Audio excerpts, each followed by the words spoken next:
Es un privilegio que el Señor nos ha regalado para que podamos participar de sus cosas. Esa es la evangelización, un privilegio. También, ¿quién debe evangelizar? Primeramente la iglesia, después todos los que están en ella. Por desgracia, muchos no lo hacen por muchas razones. Nuestro compromiso a veces es muy mediocre con la evangelización. También, otras cosas que se dan es que desconocemos esa responsabilidad. Muchos no la tienen clara. Otros no tienen el conocimiento para presentarlo y no hacen el deber de hacerlo, el miedo a las personas, por creer que depende de nosotros cuando la obra la hace Dios, porque no estamos llenos del Espíritu, porque nuestra motivación debería ser obedecer al Señor, la compasión por las almas, el amor al nombre de Dios, el deseo de ver su reino conforme Él lo quiere, pero como nos falta ese contacto a veces vital con el Señor, pues obviamente no llegamos a eso. Nuestro objetivo final debe ser la formación de un pueblo para su gloria, para su nombre, que es lo que el Señor quiere, y que la tierra sea llena de su gloria y que los reinos de este mundo pertenezcan a Él. Que demos a conocer a Dios en Jesucristo, que nuestra motivación no sea la religiosidad o hacer diferencia entre el clero y los laicos, como decimos, sino que queramos formar ese pueblo para el Señor. Dar a conocer a Jesucristo haciendo discípulos y no simplemente conversiones, con una predicación o con una enseñanza evangelística que sea no antropocéntrica, centrada en el hombre, sino que sea teocéntrica, centrada en Dios. El evangelio, recuerden que es hablar de Dios, del hombre, de Jesucristo y de nuestra respuesta. Decir que debemos responder quién es Dios, quién soy yo, cuál es la solución y cómo me apropio de la salvación. Y estuvimos viendo el plan de salvación, que ya lo estudiamos acá, lo voy pasando rápidamente. Y estuvimos hablando la semana pasada de la importancia de ciertas cosas, de qué tan importante es el testimonio comunitario. Estuvimos hablando de dar folletos o dar pan, que hablamos la semana pasada. Dijimos también que somos un equipo, que debemos orar juntos, animarnos juntos. Y que por último, y ahí quedamos en ese punto, la evangelización mide la espiritualidad de la iglesia. Y vamos a contestar también parte de esa pregunta en el día de hoy. Vamos a orar para comenzar, pidiéndole al Señor que nos guíe en este día. Vamos a pedirle a Él que el Señor haga la obra en nosotros. Oremos. Padre precioso, te damos gracias por este tiempo. Te agradecemos porque hasta aquí nos has traído y has sido bueno con nosotros. Solo tú tienes palabras de vida eterna, Señor, y solo tú nos guías, nos acobijas y nos acompañas. Por eso damos a ti la gloria, la honra y la alabanza, Señor. Pedimos, Señor, tu preciosa dirección en esta noche. Te pedimos perdón por nuestros pensamientos, palabras, acciones que no te han glorificado. Pedimos que quites de nuestra mente, nuestro corazón, lo que no nos sirva para poder estar atentos a tu palabra y para poder hablarla con claridad. Te ruego que así lo hagas por amor de tu nombre. Ten misericordia de todos los que nos escuchan, que tu siervo quien habla en Cristo Jesús. Amén. Y amén. Muy bien. La evangelización, midiendo la espiritualidad de la iglesia, que era el último tema que nosotros veníamos tratando, si era así. Ahora, ¿será que la evangelización sí es un buen termómetro para medir la vitalidad espiritual de la iglesia? Y la respuesta es sí. Claro que sí. Podemos ser una iglesia muy especial, muy bonita, muy grande. Podemos, perdón, le coloco acá una cosita, podemos tener, tener muchísimas cosas a favor como iglesia, pero la evangelización es absolutamente importante. Si una iglesia no evangeliza, pues se enfría espiritualmente. Si una iglesia no evangeliza, se enfría espiritualmente. Y eso es una gran verdad. Entonces, las iglesias hoy, sí, tienen que medirse a través de si están evangelizando o no. Pero pilas. La evangelización en algunas iglesias es como un activismo, que tampoco es bueno. Hay iglesias que lo están haciendo, pero no por la motivación correcta. Y cuidado con eso. Ahora, entonces, también tenemos que tener cuidado que si hay mucho fervor evangelístico, no siempre es evidencia de espiritualidad y amor a Cristo. Ejemplo, en las sectas, por ejemplo, usted ve un fanatismo por ir y llevar su mensaje torcido, como los testigos de Jehová, los mormones. Y eso quiere decir, aunque hay una gran fanatismo, y aunque hay una gran, aparentemente mucho fervor, Pues un fervor para el error. Entonces, algunas veces la gente hace las cosas por las razones equivocadas. Ahora, es cierto que Cristo es anunciado a pesar de todas las cosas, así la motivación sea incorrecta. Vamos a mirar un versículo en Filipenses 1:18. Muy interesante el versículo. Filipenses 1:18. ¿Qué pues? Que no obstante, de todas maneras, o por pretexto o por verdad, Cristo es anunciado y en esto me gozo y me gozaré aún. Sí. Ahora, es cierto que Cristo es anunciado a pesar en muchas maneras, en muchas formas, pero el Señor quiere que lo hagamos de la manera correcta. De todas maneras, a pesar de que la gente lo haga y tal vez con fervor y eso, y un fervor no propiamente bueno a veces, como lo dice el mismo texto que estamos viendo, la Biblia sí necesita tener claro si está bien con respecto a la evangelización o no. Eso debe ser claro. La falta de evangelización siempre está revelando que algo le falta a la iglesia. Ahora, si nosotros somos una iglesia que no evangeliza, ¿qué hacemos? Cuando uno está enfermo, ¿uno a dónde va? Pues uno va al médico y busca las causas de la enfermedad y busca pues que le salen a uno las causas de la enfermedad. Pero, ojo, hay una fuerte tendencia hoy, tanto en la medicina como en la iglesia, en lugar de tratar a fondo el problema, simplemente de tratar los síntomas y no llegar a las causas. Y eso es grave. Necesitamos llegar al fondo de, bueno, ¿por qué no evangelizamos? A veces se le ponen curitas a eso, pero eso necesita una operación profunda, profunda. Ahora, muchos en la evangelización son como la gente en la casa. Yo me tomo unas hierbitas, un remedio casero. Me tienen que operar, pero yo con unas hierbitas me curo. Y a veces eso es lo que muchos hacen. Entonces algunas personas, cuando quieren hacer eso de alguna forma, pues participan en alguna actividad evangelística o en algún entrenamiento. Y ya, y listo. Y wow, y es chévere las campañas evangelísticas, claro, súper, fantástico, muy chévere. Pero cuando simplemente se hacen para cumplir, para estar, sin entender que hay una finalidad mucho más profunda y que algo que hay que hacerlo, entonces tenemos un problema. Hay muchas formas de presentar el evangelio, hay muchos métodos, hay muchas actividades, ¿ok? Y podemos literalmente venderle a los creyentes muchas formas de hacer eso. Pero ojo, necesitamos para una buena evangelización mucho más que simplemente saber cosas y saber pautas.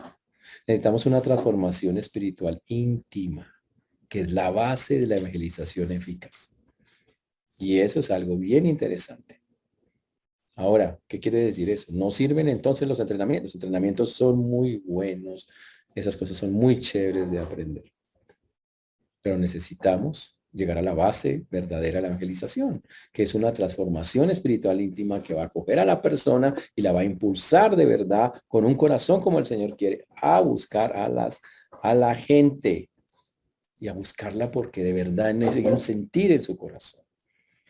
Y esa es la parte más importante de la historia. Ahora, para poder hacer eso, el Espíritu Santo es el Señor de la evangelización. Y es el que nos capacita para poder transformarnos y llevar el evangelismo, la evangelización, como el Señor quiere que lo hagamos. Y para demostrarlo, solo quiero recordarles una parte de la historia. Dígame cuántas clases de técnicas evangelísticas había en el primer siglo.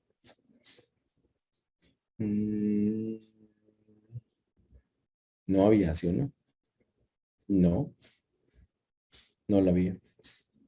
¿Y por qué no la había? Bueno, porque el Espíritu Santo capacitaba a las personas para que una vez conocieran al Señor fueran y hablar. Ahora, no quiere decir que no sirven a hacer los entrenamientos, no, son muy buenos, súper. Pero eso es para mostrar que la dependencia es del Señor y no de una técnica o de otra cosa. Ellos tuvieron que depender completamente de lo que el Señor les enseñaba y con base en lo que el Señor les enseñó, conquistaron casi toda Jerusalén. No tenían organizaciones, estructuras evangelísticas poderosas. No tenían, vamos a hacer ciertas actividades para evangelizar. sino que simplemente después de que el Espíritu Santo llegó a sus vidas, empezaron a comunicar el Evangelio con entusiasmo y con la capacidad que les daba el Señor, con denuedo, una cosa así fantástica. Así es como tiene que ser. Dice, uy, así es sencillo. Dice, pero pastor, es que yo no tengo como el... Miren, a ver, vamos a ser claros en eso. La Biblia dice en el libro de los Hechos, pero recibiréis poder cuando haya venido sobre vosotros el Espíritu Santo y me seréis testigos en Jerusalén, Judea, Samaria, hasta lo último de la tierra. Ese versículo dice claramente que una vez la persona recibe al Señor, el Espíritu Santo llega a la vida de la persona, dice, queda lista para hacer ¿qué? Poderosa, no, poderosa, por favor, concentrémonos. ¿Para recibir poder? Sí, pero el poder ¿para qué es? Para testificar. Por eso la iglesia al principio no necesitó nada de esas cosas. Simplemente hay que hacerlo y ¡pum! Y el Espíritu los capacitaba. Y lo hicieron. Uy. Entonces, ¿qué nos toca hacer a nosotros para poder llegar a ser una iglesia que hace eso? Pues nuestra primera necesidad es someternos al Espíritu Santo, a la plenitud espiritual, a la relación íntima, genuina con el Señor, a un avivamiento. Sin esto lo demás son cosas inútiles que no sirven. Así es como tiene que ser. Cuando un creyente se está alimentando diariamente de la palabra y practica una vida coherente con esa palabra, una vida en que tiene santidad en su comportamiento, confiesa el pecado, amor por otros, entrega a los hermanos, que crece en la gracia de Dios, que tiene el fruto del Espíritu.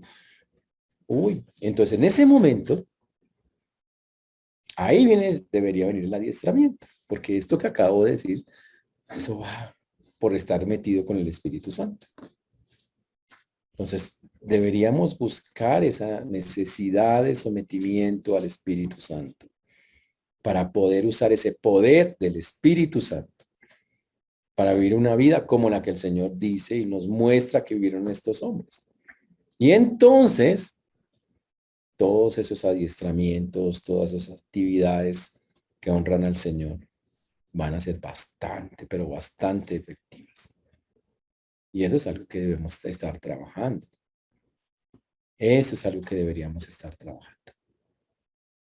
Ahora, pregunto, ¿cómo es su relación o nuestra relación con el Espíritu Santo en este momento de nuestras vidas? ¿Es una relación así de ese tipo? ¿Estamos teniendo una relación como la que la Biblia nos muestra? ¿Qué lograron estas personas del primer siglo con una relación con el Espíritu Santo así en el proceso del evangelismo? Todo, todo. Se paraban a hablar y ¡pum! ¿Cuántos llegaban? No, pues, Pedro se paraba y 3,000, 5,000 de una. Dependencia total del Señor y del Espíritu. Y muchos otros traían otros, y muchos otros traían más, y seguían trayendo más, y era la forma de hacerlo. Es la manera en que tenemos que volver al Señor. Entonces, en este primer punto tenemos que pensar, ¿cómo vamos a hacer para regresar a eso inicial? Y ya dijimos, hay que volver a la dependencia del Espíritu Santo en el trabajo. Dejar que el Espíritu Santo suelte, que el Espíritu Santo haga, que el Espíritu Santo es la manera en que debe ser. Es como tiene que darse. Muy, muy importante en que nosotros tengamos claramente eso, cada uno de nosotros. Vamos a mirar unos textos, yo voy a ponerles en pantalla los versículos. Permítanme, les comparto pantalla. Ustedes nos puedan ver. Ahí está. Muy bien. El primero que vamos a ver, ya lo vieron, es Hechos 1:8, pero recibiréis poder cuando haya venido sobre vosotros. Les mira, poder. ¿Poder para qué? Ahí dice, para ser testigos. Me seréis testigos en Castilla, Tintal, Valladolid, el Edén, en toda Judea y Samaria y hasta lo último de la tierra. Para eso es literalmente, que es el poder del Espíritu Santo, para ser testigos. Ahora, cuando el poder del Espíritu Santo está presente, ¿qué ocurre? ¿Qué podemos esperar? Bueno, vamos de muchas cosas. Dice, perseveraban unánimes, andaban juntos, tenían unidad, partían el pan, comían con sencillez de corazón, alabando a Dios, teniendo favor, y teniendo favor con todo el pueblo. La gente tenían una gracia con todo el pueblo por la dependencia que tenían con él. Muy chévere. También, cuando miramos el asunto de qué más ocurrió, ellos seguían con esa actitud de estar juntos, porque el Espíritu Santo lo hacía así. Cuando hubieron orado, esos Hechos 4:31, el lugar donde estaban tembló y todos fueron llenos, ya hablaban todos con denuedo, y la multitud que había creído era de un corazón y un alma, un wish. Increíble, ¿no? Y seguían en lo mismo, porque los unía, los unía. Pero miren esta belleza en 6:7. Y crecía la palabra del Señor en Hechos 6:7, y el número de los discípulos se multiplicaba grandemente en Jerusalén. También muchos de los sacerdotes obedecían la fe. Hasta el padre Chucho se convirtió. Por eso les digo todo allá en ese tiempo. Allá, en ese momento ocurrió eso. Increíble, ¿no? ¿Por qué? Porque las personas estaban evangelizando con la dependencia del poder del Espíritu Santo. ¿Y qué pasó? Vino la persecución y adivine qué pasó. Pero los que fueron esparcidos iban por todas partes, asustados. No, decía, anunciando el evangelio. Y eso es Hechos 8:4. Y si seguimos mirando, en Hechos 9:31, entonces las iglesias tenían paz por toda Judea y Samaria y eran edificadas andando en el temor del Señor y oigan esto, se acrecentaban fortalecidas por el Espíritu Santo. Impresionante, ¿no? ¿Cómo hacían para eso? Bueno, el Señor permitía que se diera por su dependencia total del Espíritu Santo. Wow, excelente, ¿no? Ahora, el evangelismo debe ser parte de la vivencia diaria del cristiano. Es lo que el Señor desea, es lo que el Señor quiere. Ahora, ¿cómo sería eso al nivel más básico? Y eso es algo que a veces los creyentes se confunden y no hay que confundirse. ¿Cuál es el nivel más básico de la evangelización? Cuando usted da su testimonio. Esa es la evangelización más fácil de todas. Yo era antes, apareció Cristo y esto soy ahora. Listo, ya empezó el asunto. Todo creyente está capacitado para ese primer testimonio inicial de evangelismo. Significa para dar el testimonio normal de su fe. ¿Qué debe hacer? Darlo de una manera espontánea, de una manera entre las personas que comparten con él, entre los que están cerca de él, los que están en su trabajo. Así es como se hace. Entonces, señores, si queremos hacer las cosas como el Señor nos dice o nos manda a hacerlas, pues la primera cosa que tenemos que hacer nosotros es llegar y entrar a esa dependencia con el Señor y empezar a hacer el primer paso, el básico de todos, de su testimonio a las personas, de su testimonio. Esa es una forma súper sencilla. Ahora, aquí ya aprendimos que cuando uno va a dar el testimonio, no enfatiza, no lo enfatice, no diga yo era y yo era. No, no, no. Usted puede decir una vez yo era y ahora yo soy, pero enfatice, mire lo que hizo Cristo. Y recuerden que cuando se da un testimonio hay que hablar de lo que ya vimos acá. Hablar de Dios, ojo, hablar del hombre, de que la condición de uno, hablar de la salida que le da el Señor y después de cómo obtener esa salida. Ese es el punto. Ese es lo como debemos hacerlo. Ahora, pensando en eso, es que están aquí sentaditos, juiciosos, los Hexemanitas 2021, tienen que hacerse una pregunta que nos va a servir a todos. ¿De qué maneras prácticas podría mejorarse en la iglesia el evangelismo? ¿De qué maneras prácticas podría mejorar nuestro evangelismo en la comunidad en las que estamos, en los lugares donde estamos? Hay cosas que usted podría hacer prácticas. Empieza a pensarlas y llévelas a cabo. Y lo mismo, tanto digo para la iglesia, van de las ideas, se reciben ideas, lluvia de ideas, no acá, ¿ok? Pero se reciben lluvia de ideas para mejorar, para hacer esta clase de cosas que es tan importante.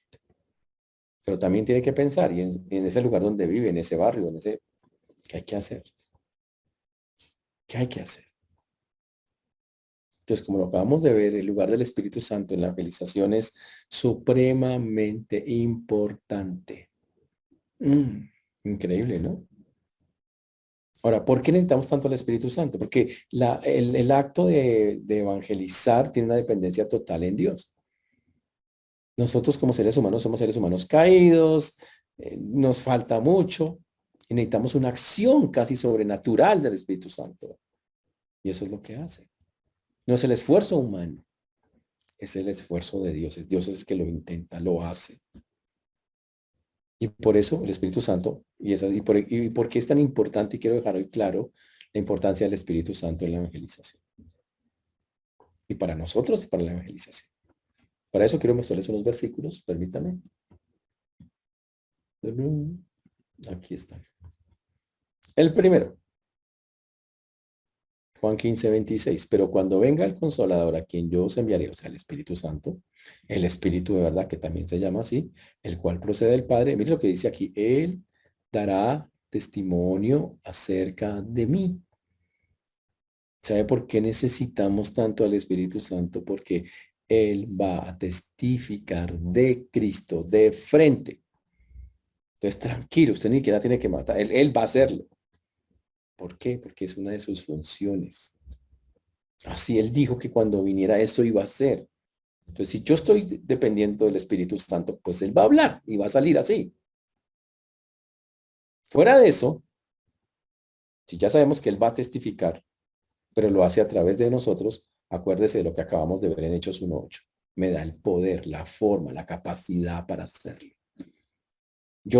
Somos seres humanos caídos, que nos faltan cosas. Necesitamos poder, no tenemos poder para hacerlo. Dios dice, toma el poder para hacerlo. No tengo como las palabras. Tranquilo que el que va a testificar es el Espíritu Santo. Te dice, pero es que yo me trabo todo. ¿Cómo va a hacer eso? Y, ojo, ¿cómo voy a poder hablar con claridad? Fácil. El Espíritu Santo va a iluminar nuestra mente. Va a revelar la verdad. El hombre natural no percibe las cosas del Espíritu de Dios porque son locura y no las puede entender porque se han de discernir espiritualmente. Pero en cambio el espiritual juzga todas las cosas. Uy, tranquilos, el Espíritu Santo nos va a enseñar cómo son las cosas. Él nos va a llevar y guiar hacia eso. Lo dice Efesios 1:17 y 18. Para que el Dios de nuestro Señor Jesucristo, el Padre de gloria, os dé espíritu de sabiduría y de revelación en el conocimiento de Él. Y aquí está el versículo. Alumbrando los ojos de vuestro entendimiento, para que sepáis cuál es la esperanza a que Él os ha llamado y cuál es la riqueza de la gloria de su herencia en los santos. Por eso necesitamos al Espíritu Santo, porque nos va a iluminar cuando tengamos que hablar. Pero lo más importante, lo necesitamos porque Él es el que convence. El Espíritu Santo convence. La Biblia dice de pecado por cuanto no creen en mí. ¿Quién es el que va a convencer a la persona? No yo. El Espíritu Santo, porque convence de pecado por cuanto no creen en mí. Va a hacer que crean que son pecadores y que necesitan del Señor. Uy, tremendo. ¿Qué va a creer la gente? Pues que son pecadores, que su pecado los aleja de Dios, que Dios es justo, de eso los va a convencer y que hay un juicio inevitable y que si no hacen nada al respecto van a ser juzgados.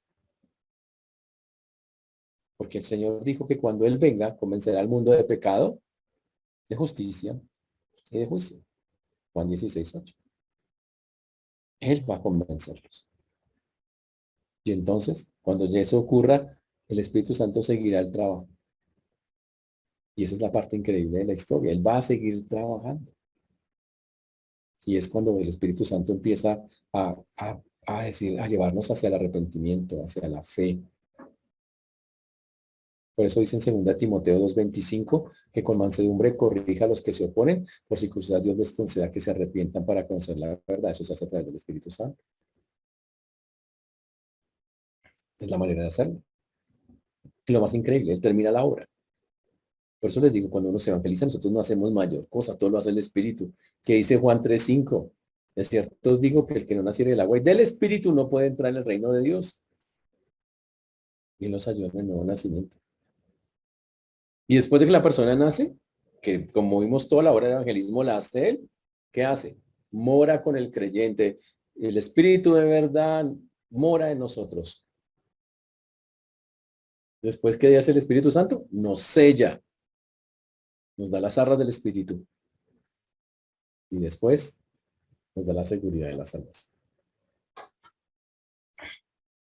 Entonces, ¿necesita usted el Espíritu Santo para la evangelización? Total, lo necesitamos. Y no es que ahorita usted empiece a ponerle velitas al Espíritu Santo, no, Espíritu Santo, no. Ni tampoco ponerle a orar, oh glorioso Espíritu. No, no es lo que estamos diciendo.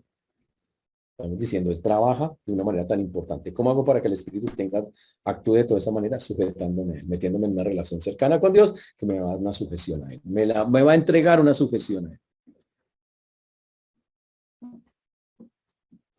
¿Está claro? Ahora, el Espíritu Santo no va a hacer eso de una manera toda rara, extraña, mística. No. El Espíritu Santo, obviamente, si usted no trabaja con el Señor, tampoco es que usted dice, no, yo ni me preparo, eso sale así. No. Necesita que usted muestre un corazón dispuesto. Así de sencillo. El Espíritu Santo va a hablar a través de su palabra, de la palabra de Dios. ¿Y sabe quién confirma el mensaje del Espíritu Santo? El pueblo el pueblo que habla del Señor. Entonces la gente va a escuchar la palabra, va a ser convencida por el Espíritu Santo y cuando nos vean a nosotros que estamos siguiendo ese camino, van a decir, uy, eso es confirmado. El Espíritu Santo y Dios habla y cambia las vidas. Miren esas personas. Por eso el Espíritu Santo es tan valioso en esto. ¿Está claro eso, hermanos?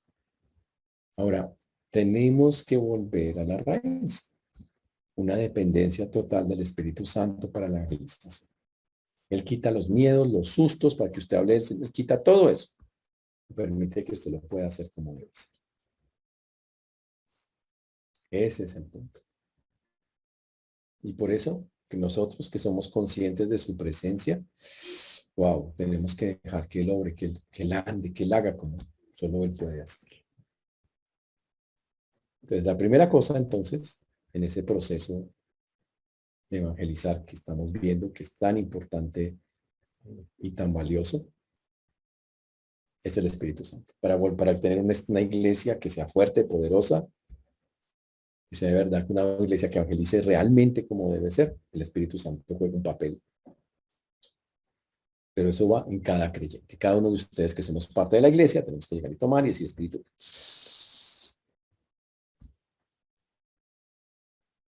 Segunda cosa. Era la primera. ¿Qué papel juega la oración en la evangelización? Ya vimos el papel del Espíritu Santo.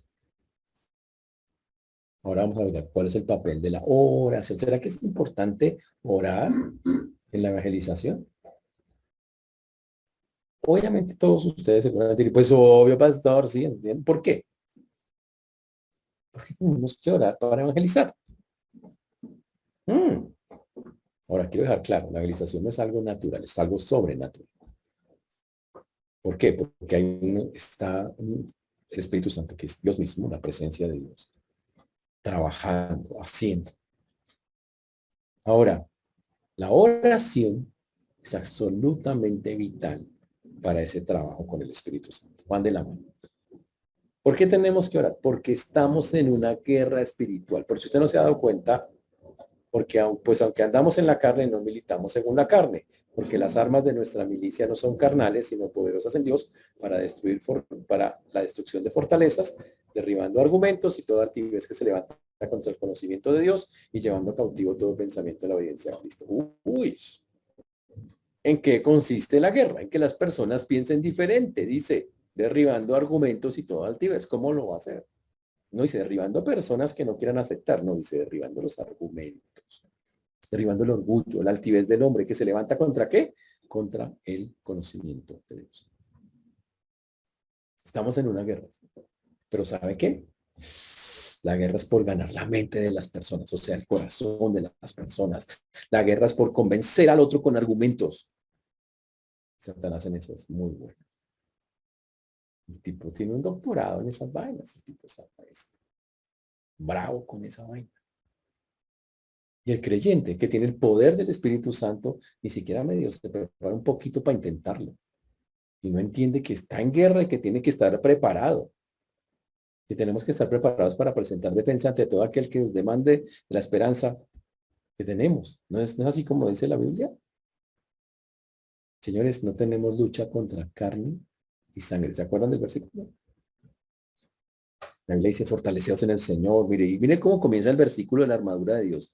Por lo demás, hermanos míos, fortaleceos en el Señor y en el poder de su fuerza. Hay que fortalecerse en Él, porque es una guerra espiritual. No dice, vaya a ejercicio. No, fortalezcas en el Señor para entrar en esa guerra. Es muy importante. ¿Por qué? Porque allá afuera hay un mundo que está ciego. El Dios de este siglo, según el entendimiento de los incrédulos. Vamos a enfrentarnos a personas que la cabeza la tienen llena de argumentos. Es que yo creo, yo pienso, la vida me ha enseñado, yo lo vi en televisión, la novela me enseñó tal cosa, se lo escuché a un abuelito, Humanismo. Están cegados, no pueden ver más allá. ¿Cómo le devuelves la vista a un ciego? Tiene que ser una obra milagrosa, ¿sí? ¿No? Pues así pasa en el reino de las tinieblas y el reino de la luz. La gente está ciega y solo mediante un acto sobrenatural que trabaja el Espíritu Santo, trabaja la oración, el ciego puede ver. Y la persona es trasladada del reino de las tinieblas al reino de la luz. Así es como funciona. Entonces, ¿por qué tenemos que orar? Porque estamos enfrentados en una guerra, no es contra sangre y carne, son potestados, son principados, que han cegado a las personas, que las tienen bajo engaño, porque las personas están engañando. Y lo más tenaz, las personas están esclavizadas. Segunda Timoteo 2:26 dice, y escapen del lazo del diablo en que están cautivos a voluntad. Ese es y eso es Satanás trabajando ahí. ¿Y sabe qué? Si usted se enfrenta a Satanás con técnicas, con tácticas humanas, sus tácticas humanas son insuficientes y sus métodos mundanos no funcionan. El único remedio demostrado para derribar argumentos que se levantan contra el conocimiento de Dios es la palabra de Dios. Y la forma de hacerlo, una de las áreas de trabajar es la intercesión. Como dice Efesios 6, 17, 18, toman el yelmo de la salvación, la espada del Espíritu, que es la palabra de Dios, dice, orando en todo tiempo con toda oración y súplica en el Espíritu y velando en ello con toda perseverancia y súplica por todos los santos. Y por eso tenemos que orar, para evangelizar, porque nos enfrentamos a algo espiritual y para eso necesitamos armas espirituales. Y la oración es el arma espiritual más poderosa. Porque necesitamos liberar al cautivo. Para que Dios lo haga, necesita que nosotros estemos preparados, armados para hacerlo. ¿Qué podemos esperar de esa batalla? Pues si usted se mete a evangelizar, el diablo lo va a molestar. Obvio que sí. Por fuera, por dentro. Lo va a desviar de su propósito, lo va a desanimar. Tremendo. O lo va a llevar a ser un evangelista, pero por motivaciones bien diferentes. Por poder, por gloria, por cosas de esas. Lo va a llevar a que tropiece, a que caiga. Y que no lo va a dejar ir al creyente donde tiene que ir. O incluso, en algunos casos, hace que lo persigan para matarlo, como con Pablo tantas veces. Y algunas veces hasta lo logran. Por eso, todo creyente tiene la obligación, la responsabilidad de mantener la comunión con Dios, porque es el único que puede fortalecernos. Por eso la evangelización, como muchas cosas en la vida cristiana, necesita de esa dependencia de la oración. La Biblia dice que en Santiago 4:2 una frase que lo resume todo. Codiciáis y no tenéis, y matáis y hartáis de envidia y no podéis alcanzar. Combatís y lucháis, pero no tenéis y deseáis por una sencilla razón. Porque no pedís. Donde no hay oración, Dios no puede orar. No suele orar de una manera poderosa. Obra por misericordia, pero no obra, no se siente ese poder y no se siente esa fuerza. Entonces, señores, necesitamos el Espíritu Santo. Necesitamos la oración para hacer una iglesia que de verdad demuestre que ama el evangelismo y que lo hace de la manera correcta. ¿Está claro hasta ahí, señores? Ahora, cuando el Señor nos manda a hacer esto, no dice que lo haga sin pensar, no que lo haga automáticamente o lo haga así. Es que el Espíritu va a hacer. No, no, no, no, no, no. Dios nos ha dado una inteligencia, nos ha capacitado con cosas. Así lo hace el Señor. Él nos ha dado una capacidad increíble para esto. Y podemos usar el cerebro, la cabecita. Es espiritual, sí, es muy espiritual porque Dios es el que capacita. Ese es el asunto. Por eso es tan importante que nosotros digamos, Señor, dame entendimiento, dame discernimiento. Todas estas cosas son las que ayudan a que lleguemos a conclusiones. Ustedes saben que en la Biblia cuántas veces los apóstoles y Jesús mismo se sentó a discutir con la gente para tratar de que los argumentos de esas personas cayeran al piso. ¿Una? No. 5, no. Debo decir muchas, pues hasta ahora todas las que he encontrado. Muchas, muchas, muchas. Eran enfrentamientos de, tú piensas esto, pero mira lo que esto, mira, y hablando, hablando. En Hechos 9:22, por ejemplo, dice, pero Saulo mucho más se esforzaba y confundía a los judíos que moraban en Damasco, demostrando que Jesús era el Cristo. Pablo le dedicaba horas hablando, muchas, muchas horas. Dice que hablaba con los griegos, hágale, horas. Por 3 días, dice la Biblia, eh, expuso las escrituras. En algunos lugares se demoró 3 días. En Anfípolis, Apolonia, Tesalónica, en las sinagogas de los judíos, Pablo decía, de toda la frase dice, y discutir. Que sabe qué significa discutir, no es agarrarse a golpes, es razonar, explicar, persuadir. De eso se trata. Y Pablo sabe que ese es el ejercicio de la mente. Por eso, hermanos, necesitamos al Espíritu Santo, necesitamos la oración, pero necesitamos el trabajo de nuestra mente, o sea, aprender, aprender. Ese es el punto. Yo pregunto, ¿ahí se interesa en tu corazón de aprender? Es muy importante hacerlo. Si en verdad queremos agradar al Señor y hacer lo que tenemos que hacer, que ya hemos visto que sí, la enseñanza es algo muy importante para poder explicar, ilustrar, contestar, objetar, convencer a otros de que reciban el Señor, de que estén con el Señor. Va a estar el poder del Espíritu Santo, va a estar el poder de la oración, pero va a estar la mente que Dios nos dio, va a estar ese trabajo de la mente para poder llevar a cabo la proclamación del Evangelio. Y por eso en eso la enseñanza es tan importante. Hay un versículo en 1 Corintios donde Pablo nos muestra su técnica. Miren lo que hacía. Proclamando a Cristo. Así que, hermanos, cuando fui a vosotros para anunciaros el testimonio de Dios, oiga lo que dice, no fui con excelencia de palabras o sabiduría. Pablo dijo, no llegué chicaneando, yo soy aquí el más duro de todos. No, pues me propuse no saber entre vosotros cosa alguna, sino a Jesucristo y a este crucificado. Uy, Y Pablo empieza a decirles, miren lo que sigue. Estuve entre vosotros con debilidad y mucho temor y temblor. Y ni mi palabra ni mi predicación fue con palabras persuasivas de humana sabiduría. Dice, ¿sabe qué? Y no usé mis palabras, sino con la demostración del Espíritu y de poder, para que vuestra fe no esté fundada en la sabiduría de los hombres, sino en el poder de Dios. Qué versículo tan espectacular. Y así es como tiene que ser la evangelización.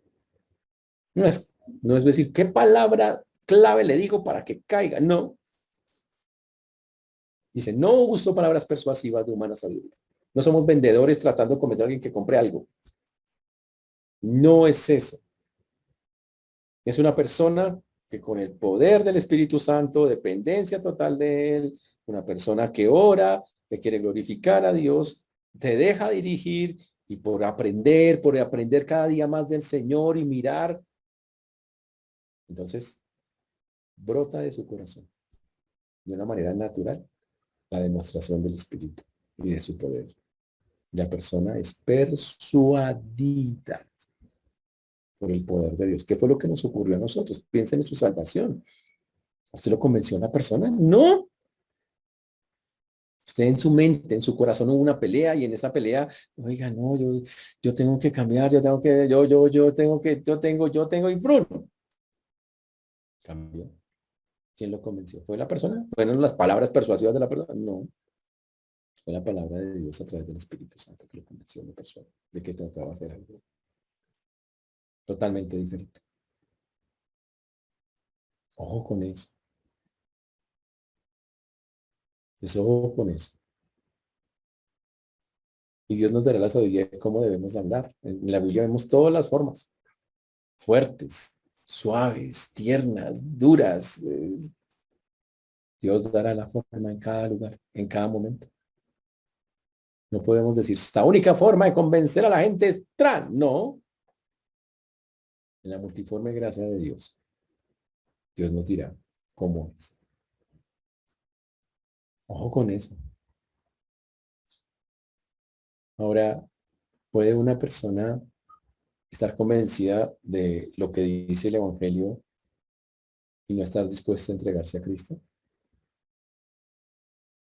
O sea, puede una persona estar completamente convencida y decir, sí, sabe que lo que usted dice es verdad, tal cosa, pero no me voy a entregar a Cristo. ¿Será que eso puede pasar? La respuesta es, la próxima semana vamos a saber cómo es eso. Pero hoy tenemos que pensar. El Señor nos impulsa a pensar. Que tenemos que volver a la raíz, a una dependencia total del Señor, a una dependencia total del Espíritu Santo, a una dependencia en la oración, a utilizarla y a y a un trabajo de nuestra parte de aprender cada día más del Señor, para que cuando lleguemos a las personas, el Señor nos pueda usar para derribar argumentos y toda altivez que se levanta contra el conocimiento de Dios. Que eso es el evangelismo. Que el Señor nos ayude, hermanos, que estas verdades estén claras hoy para nosotros. Porque afuera hay un mundo ciego. Recuerden todas las características de ese mundo. Es un mundo completamente ciego. Engañado, confundido, que no puede entender lo espiritual y que necesita la luz. Que Dios ha pensado que las personas que mejor lo pueden hacer somos nosotros. Por eso, a cumplir nuestro papel, hermanos, teniendo en cuenta todos estos elementos que estamos estudiando en el evangelismo. Oremos.